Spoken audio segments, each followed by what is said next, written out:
বিসমিল্লাহির রহমানির রহিম। কিছু কিছু আত্মীয় আছে যারা নিজেকে সবসময় বড় মনে করে, মানুষকে কিছু মনেই করে না, এমনকি নিজের সন্তানদেরকেও স্বার্থের জন্য চিনে না। এই ধরনের স্বার্থপর মানুষগুলোকে আমি সবসময় ঘৃণা করি আর এড়িয়ে চলার চেষ্টা করি। এরা যে কী ধরনের মানুষ, যারা এ ধরনের পরিস্থিতির মধ্যে পড়েনি তারা বুঝতে পারবে না।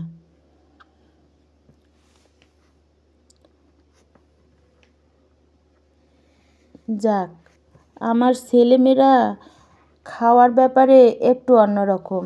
এটা খাবে তো সেটা খাবে না, রান্না করতে গেলে আমাকে 3বার চিন্তা করতে হয় ওদের খাওয়ার ব্যাপারে। এই লাল শাকগুলো আমার নিজের ক্ষেতের।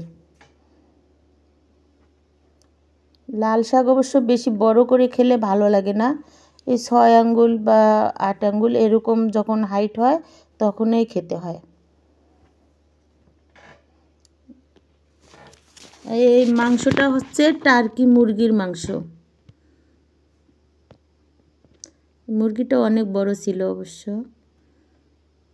খেতেও অনেক স্বাদ।